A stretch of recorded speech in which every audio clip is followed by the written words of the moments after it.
കേരള സർക്കാരിന്റെ ഭവന പദ്ധതി കേന്ദ്രവുമായിട്ട് ലിങ്ക് ചെയ്ത് കൊടുക്കുന്ന വീടുകളുടെ ഫ്രണ്ടിൽ ഒരു ബോർഡ് വെക്കണമെന്നല്ലേ? അപ്പൊ അതിന്റെ എംബ്ലം വെക്കണമെന്നൊരു നിയമം ഉണ്ടല്ലോ, നിലവിലുണ്ടല്ലോ. അത് കഴിഞ്ഞ സർക്കാരിന്റെ കാലത്തിലൊന്നും അത് നടപ്പിലാക്കിയില്ലായിരുന്നു. അതായത് കർശനമായി നടപ്പിലാക്കിയിട്ടില്ലായിരുന്നു. ഇപ്പം ഷാജി പറയുന്നു അത് നടപ്പിലാക്കണമെന്ന്. കേന്ദ്രത്തിന്റെ എന്ത് റൂൾസ് ആയിരുന്നാലും അത് പിന്തുടരണമെന്നാണ് പറയുന്നത്.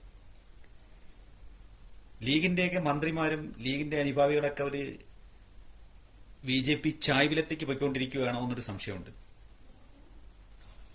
ഒരു സമയത്ത് പിണറായി സഖാവിനെ അറ്റാക്ക് ചെയ്ത, ഈ ഒരു കാര്യം പറഞ്ഞ് അറ്റാക്ക് ചെയ്ത രാഷ്ട്രീയ പാർട്ടി തന്നെ അതിലത്തേക്ക് ആകർഷിതമായി അതിലത്തേക്ക് അവരെ പദ്ധതിയായിട്ട് സഹകരിക്കാൻ തയ്യാറാണെന്ന് പറയുമ്പോൾ പാവപ്പെട്ടവർക്ക് കിട്ടുന്നത് നല്ല കാര്യം തന്നെയാണ്. പക്ഷേ ഈ പ്രതിപക്ഷത്തിരുന്നപ്പോഴൊരു നയം, ഭരണത്തിൽ വന്നപ്പോഴത്തേക്ക് മറ്റൊരു നയം,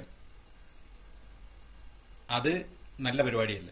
പ്രതിപക്ഷത്തിരുന്നപ്പം പറഞ്ഞ കാര്യങ്ങൾ ഒന്നൊന്നായി മാറ്റിപ്പറയുകയാണ് ഇപ്പം. അത് ലീഗിന്റെ ആയിരുന്നാലും കോൺഗ്രസിന്റെ ആയിരുന്നാലും ഇപ്പോൾ നിലവിലുള്ള മന്ത്രിമാരും MLA-മാരെയൊക്കെ പിന്തുടരുന്ന ഒരു രീതി അതാണ്.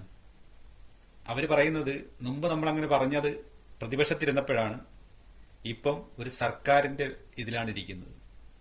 പറഞ്ഞതെല്ലാം വിഴുങ്ങി. എന്തെല്ലാം ആക്ഷേപങ്ങളായിരുന്നു സഖാവിനെ കുറിച്ച് പറഞ്ഞതെന്ന്. BJP-യുടെ പദ്ധതികൾ നടപ്പിലാക്കുന്നു, BJP-ആയിട്ട് ലിങ്കുണ്ട്. ഇപ്പം ഒരു ആക്ഷേപവും പറയാനില്ല, ഒരു പരാതിയുമില്ല, ആർക്കും ഒരു ബുദ്ധിമുട്ടുമില്ല. എത്ര നല്ല പദ്ധതികൾ നടപ്പിലാക്കി അതിനെതിരെ ആക്ഷേപങ്ങൾ ചൊരിഞ്ഞ് പുള്ളിയെ തേജോവധം ചെയ്യാൻ പറ്റുന്നതിനപ്പുറം ചെയ്ത ഒരു പ്രതിപക്ഷമായിരുന്നു കഴിഞ്ഞ 10 വർഷം.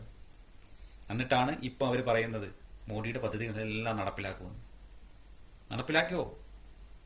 പക്ഷേ ആ കഴിഞ്ഞ കാലത്ത് നിങ്ങൾ പറഞ്ഞ ഒരേ കാര്യങ്ങളും ജനങ്ങളുടെ മനസ്സിലുണ്ടെന്നുള്ള കാര്യം നിങ്ങൾ മറന്നു പോകരുത്. ഓക്കെ, വീണ്ടും കാണാം.